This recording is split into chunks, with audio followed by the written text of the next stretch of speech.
Sebelum melanjutkan untuk mempelajari materi pembangunan ekonomi, jangan lupa untuk memahami materi sebelumnya, yaitu pertumbuhan ekonomi. Halo Sobat Belajar Ekonomi, senang sekali bisa menyapa Sobat semua pada video pembelajaran kali ini. Di video kali ini, kita akan ngebahas tentang materi pembangunan ekonomi atau economic development. Happy watching and check this out. Indikator pembelajaran. 1. Pengertian pembangunan ekonomi. 2. Perbedaan pertumbuhan dan pembangunan ekonomi. 3. Faktor-faktor yang mempengaruhi pembangunan ekonomi. 4. Tujuan pembangunan ekonomi. 5. Manfaat pembangunan ekonomi. 4. Konsep pembangunan ekonomi. 7. Masalah pembangunan ekonomi di negara berkembang. 8. Dampak positif dan negatif pembangunan ekonomi. 9. Kebijakan dan strategi pembangunan ekonomi. Kita mulai dari 1. Pengertian pembangunan ekonomi. Pembangunan ekonomi atau economic development adalah suatu proses kenaikan pendapatan total maupun pendapatan per kapita suatu negara dengan mempertimbangkan adanya pertambahan penduduk dan disertai dengan perubahan fundamental dalam struktur ekonomi suatu negara dan pemerataan pendapatan bagi penduduk suatu negara. 2. Perbedaan pertumbuhan dan pembangunan ekonomi. A. Pertumbuhan ekonomi. 1. Merupakan proses naiknya output ataupun produk per kapita dalam jangka waktu yang panjang, yaitu lebih dari 1 tahun. 2. Tidak memperhatikan pemerataan pendapatan. Pertumbuhan ekonomi hanya melihat variabel ekonomi secara makro, yaitu berupa pendapatan nasional, bukan pemerataan pendapatan nasional. 3. Tidak memperhatikan pertambahan penduduk. Dalam konsep pertumbuhan ekonomi, tidak melihat perubahan pada struktur ekonomi, seperti angka pengangguran, kemiskinan, pertambahan penduduk, distribusi pendapatan nasional, dan pendapatan per kapitanya. 4. Pertumbuhan ekonomi belum tentu meningkatkan taraf hidup masyarakat. Ekonomi yang bertumbuh tidak mencerminkan keadaan yang sebenarnya, seperti apakah kualitas hidup masyarakatnya meningkat atau tidak. 5. Pertumbuhan ekonomi belum tentu disertai dengan pembangunan ekonomi. Karena pertumbuhan ekonomi bersifat kuantitatif, jadi dia tidak meninjau kualitas ataupun hidup masyarakat. 6. Setiap input dapat menghasilkan output yang lebih. Jika suatu negara menginginkan pertumbuhan ekonomi dengan adanya peningkatan output, maka mau tidak mau suatu negara tersebut harus menambah input yang lebih juga. Sedangkan pembangunan ekonomi, 1. Memperhatikan pemerataan pendapatan termasuk pemerataan pembangunan dan hasil-hasilnya. Jadi dia memperhatikan apakah pendapatan per kapitanya meningkat atau tidak, apakah pemerataan pendapatan nasionalnya merata atau tidak. 2. Memperhatikan pertambahan penduduk. Aktivitas perekonomian suatu negara tentu didasari oleh pertambahan jumlah penduduk, sehingga dalam konsep pembangunan ekonomi yang baik juga dipengaruhi oleh variabel pertambahan penduduk.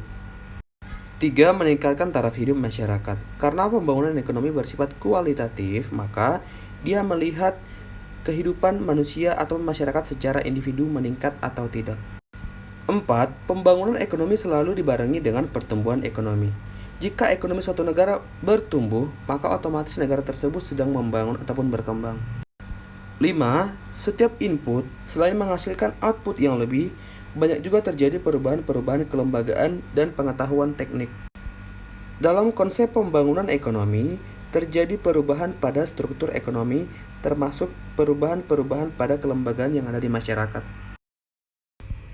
3. Faktor-faktor yang mempengaruhi pembangunan ekonomi. A. Kualitas sumber daya manusia. Sumber daya manusia merupakan faktor utama yang mempengaruhi cepat lambatnya proses pembangunan. Jika kompetensi sumber daya manusia baik, maka proses pembangunan semakin cepat terlaksana. B. Kekayaan sumber daya alam. Kekayaan sumber daya alam seperti tanah yang subur, kekayaan tambang, hasil laut, tumbuh-tumbuhan, dan sebagainya merupakan potensi yang sangat luar biasa jika dikelola dengan baik, sehingga dapat meningkatkan pembangunan ekonomi suatu negara. C. Penguasaan ilmu pengetahuan dan teknologi. Untuk meningkatkan produksi barang dan jasa, dibutuhkan ilmu pengetahuan dan teknologi yang canggih agar kegiatan produksi semakin efektif. D. Jumlah modal. Untuk meningkatkan kompetensi dari sumber daya manusia dan menambah ilmu pengetahuan serta teknologi, maka dibutuhkan sumber daya modal yang akan memperlancar proses pembangunan suatu negara. E. Manajemen. Manajemen yang baik dapat mendukung terciptanya pertumbuhan ekonomi dan pembangunan ekonomi karena semua sumber daya diolah dengan baik. F. Kewirausahaan atau entrepreneurship. Kewirausahaan berperan untuk membuka kesempatan kerja, meningkatkan output, dan menambah pemasukan negara dari pajak. Hal tersebut dikarenakan wirausahawan menanam investasi sebagai sumber daya modal. 4. Tujuan pembangunan ekonomi. 1. Meningkatkan kualitas hidup masyarakat dalam memenuhi kebutuhan pokoknya yang meliputi pangan, sandang, papan, kesehatan, dan perlindungan keamanan dari pemerintah. 2. Memperluas distribusi berbagai barang kebutuhan pokok. 3. Memperluas kesempatan kerja. 4. Memperbaiki kualitas pendidikan. 5. Meningkatkan pendapatan masyarakat. 6. Meningkatkan pemahaman dan tingkah laku masyarakat dalam menjunjung nilai-nilai luhur seperti agama, sosial, dan kultural. Dan yang ketujuh, memperluas pilihan-pilihan ekonomi dan sosial bagi setiap individu serta bangsa secara keseluruhan. Misalnya, kebebasan dari sikap ketergantungan bukan hanya terhadap orang atau negara lain, tetapi terhadap setiap kekuatan yang berpotensi merendahkan nilai-nilai kemanusiaan. 5. Manfaat pembangunan ekonomi. Pembangunan ekonomi yang terjadi di suatu negara akan memberikan manfaat pada perubahan struktur ekonomi. Di antaranya, A. Meningkatkan GNP atau pendapatan nasional suatu negara. B. Mengurangi angka pengangguran. C. Meningkatkan kemakmuran masyarakat dari sisi ekonomi. D. Pengelolaan alam yang lebih baik. E. Modal yang terkumpul. Kita lanjut ke poin 6, yaitu konsep pembangunan ekonomi. 1. Pembangunan ekonomi merupakan proses pertumbuhan ekonomi. Dalam konsep pembangunan ekonomi, di dalamnya sudah terdapat pertumbuhan ekonomi. 2. Pembangunan ekonomi yang baik tercermin dari Indeks Pembangunan Manusia atau IPM. Pengertian pembangunan ekonomi tidak hanya dilihat dari peningkatan pendapatan per kapita, tapi kualitas pembangunan ekonomi yang baik seyogianya tercermin dari Indeks Pembangunan Manusia atau IPM yang tinggi. 3. Pembangunan ekonomi adalah perpaduan antara pertumbuhan dan teknologi. Pembangunan ekonomi daerah adalah suatu proses untuk mencakup pembentukan institusi-institusi baru, pembangunan industri-industri alternatif, perbaikan kapasitas kerja yang ada untuk menghasilkan produk dan jasa yang lebih baik, identifikasi pasar-pasar baru, alih ilmu pengetahuan dan pengembangan perusahaan-perusahaan baru, yang mana kesemuanya ini merupakan tujuan utama, yaitu untuk meningkatkan jumlah dan jenis peluang kerja untuk masyarakat yang ada di daerah. Kita lanjut ke poin ke-7, yaitu masalah-masalah pembangunan ekonomi di negara berkembang. A. Ketergantungan pada sektor pertanian primer atau substantial dependence on agricultural primary production. Negara-negara berkembang pada umumnya sangat tergantung pada sektor pertanian dan pertambangan. Bahkan, ada nih negara yang sangat tergantung pada hasil satu komoditas pertanian saja. Perekonomian yang seperti ini disebut dengan perekonomian monokultur. B. Rendahnya tingkat produktivitas atau low level of production. Rendahnya tingkat produktivitas dapat dilihat dari pendapatan domestik bruto per kapita atau PDB per kapita yang sangat kecil. C. Ketergantungan yang besar dan kerentanan dalam hubungan internasional atau dominance, dependence, and vulnerability in international relation. Kondisi domestik perekonomian negara berkembang sangat dipengaruhi oleh kondisi perekonomian lainnya, khususnya perekonomian negara-negara maju.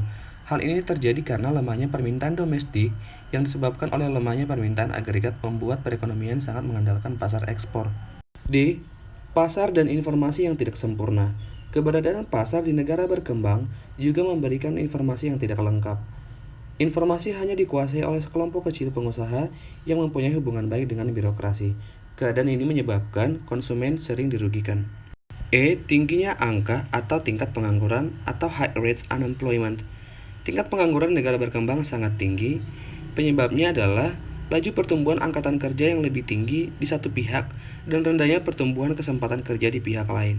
Rendahnya pertumbuhan kesempatan kerja berhubungan dengan rendahnya tingkat penanaman modal, khususnya di sektor-sektor industri dan jasa modern. F. Rendahnya tingkat kehidupan atau low level of living. Menurut laporan dari United Nations of Development Program, mengindikasikan bahwa lebih dari 1 miliar penduduk negara berkembang hidup dalam kondisi yang miskin, kekurangan gizi, dan kesehatan yang buruk, serta pendidikan yang masih sangat rendah. Bahkan masih banyak penduduk negara berkembang yang masih buta aksara. G. Tingginya pertambahan penduduk atau high rates of population growth. Tingginya pertambahan penduduk di negara berkembang 2-4 kali lipat pertambahan penduduk di negara-negara maju. Tingginya tingkat pertambahan penduduk negara berkembang telah menimbulkan masalah besar, terutama berkaitan dengan penyediaan pangan, kesempatan kerja, perumahan, pendidikan, dan kesehatan. 8. Dampak positif dan negatif pembangunan ekonomi. A. Dampak positif pembangunan ekonomi. 1. Pelaksanaan kegiatan perekonomian akan berjalan lebih lancar. 2. Terciptanya lapangan pekerjaan yang dibutuhkan oleh masyarakat. 3. Dengan terciptanya lapangan pekerjaan akibat adanya pembangunan ekonomi, secara langsung bisa memperbaiki tingkat pendapatan nasional. 4. Dengan adanya pembangunan ekonomi, maka diharapkan terjadi perubahan struktur ekonomi dari agraris menjadi industri, sehingga kegiatan ekonomi yang dilaksanakan akan semakin beragam dan dinamis. 5. Meningkatnya kualitas sumber daya manusia. Dengan demikian, akan meningkatkan kualitas kesejahteraan masyarakat itu sendiri. Selain dampak positif, ternyata ada juga nih dampak negatif dari pembangunan ekonomi. Di antaranya, 1. Adanya pembangunan ekonomi yang tidak terencana dengan baik mengakibatkan adanya kerusakan lingkungan hidup. 2. Industrialisasi mengakibatkan berkurangnya lahan pertanian. Oleh karena adanya perubahan struktur ekonomi dari pertanian ke industri, maka lahan pertanian akan semakin berkurang karena digunakan untuk pendirian pabrik untuk kepentingan industri. Kita masuk ke bagian terakhir, yaitu kebijakan dan strategi pembangunan ekonomi. A. Kebijakan pembangunan ekonomi. 1. Arah kebijakan umum untuk melanjutkan pembangunan mencapai Indonesia yang sejahtera. Indonesia yang sejahtera tercermin dari peningkatan tingkat kesejahteraan masyarakat secara keseluruhan dalam bentuk percepatan pertumbuhan ekonomi yang didukung oleh penguasaan iptek. 2. Arah kebijakan umum untuk memperkuat pilar-pilar demokrasi dengan penguatan yang bersifat kelembagaan dan mengarah pada tegaknya ketertiban umum, penghapusan segala macam diskriminasi, pengakuan dan penerapan hak asasi manusia, serta kebebasan yang bertanggung jawab. 3. Arah kebijakan umum untuk memperkuat dimensi keadilan dalam semua bidang termasuk pengurangan kesenjangan pendapatan, pengurangan kesenjangan pembangunan antar daerah termasuk desa dan kota, dan kesenjangan gender. B. Strategi pembangunan ekonomi. 1. Strategi pertumbuhan. Strategi pembangunan ekonomi suatu negara akan terpusat pada upaya pembentukan modal serta bagaimana menanamkannya secara seimbang, menyebar, terarah, dan memusatkan, sehingga dapat menimbulkan efek pertumbuhan ekonomi. 2. Strategi pembangunan dengan pemerataan. Keadilan sosial antara yang kaya dan yang miskin mendorong para ilmuwan seperti Ilma Aldeman dan Morris untuk mencari alternatif, yaitu dengan melakukan strategi pembangunan pemerataan. Mereka menekankan pada peningkatan pembangunan melalui teknik social engineering, seperti melalui penyusunan rencana induk, paket program terpadu. 3. Strategi ketergantungan. Kemiskinan di negara-negara berkembang lebih disebabkan oleh karena adanya ketergantungan negara tersebut dari pihak atau negara lainnya. Oleh karena itu, jika satu negara ingin terbebas dari kemiskinan dan keterbelakangan ekonomi, maka negara tersebut harus mengarahkan upaya pembangunan ekonominya pada suatu usaha untuk melepaskan diri dari ketergantungan dengan pihak lain. 4. Strategi yang berwawasan ruang. Pada argumentasi Myrdal dan Hirschman, terdapat dua istilah, yaitu backwash effects dan spread effects. Backwash effects adalah kurang maju dan kurang mampunya daerah-daerah miskin untuk membangun dengan cepat. Sedangkan spread effects atau pengaruh menyebar, yaitu pembangunan daerah yang lebih kaya akan memperlambat jalannya pembangunan di daerah miskin. Perbedaan pandangan kedua tokoh tersebut adalah bahwa Myrdal tidak percaya bahwa keseimbangan daerah kaya dan yang miskin akan tercapai, sedangkan Hirschman percaya bahwa sekalipun baru akan tercapai dalam jangka yang panjang. 5. Strategi pendekatan kebutuhan pokok. Sasaran dari strategi ini adalah untuk menanggulangi kemiskinan secara massal. Strategi ini selanjutnya dikembangkan oleh International Labour Organization atau ILO pada tahun 1975 dengan dikeluarkannya dokumen Employment, Growth, and Basic Needs, a One-World Problem. ILO menekankan bahwa kebutuhan pokok manusia tidak mungkin dapat dipengaruhi jika pendapatan masih rendah akibat kemiskinan yang bersumber dari pengangguran. Oleh sebab itu, sebaiknya usaha-usaha diarahkan pada penciptaan lapangan kerja, peningkatan pemenuhan kebutuhan pokok, dan sejenisnya. Demikianlah video pembelajaran kita kali ini. See you in the next video. Jangan lupa untuk share video ini ke teman kamu sebanyak-banyaknya supaya mereka juga dapat pengetahuan yang sama seperti kamu. Tetap semangat dan salam belajar ekonomi.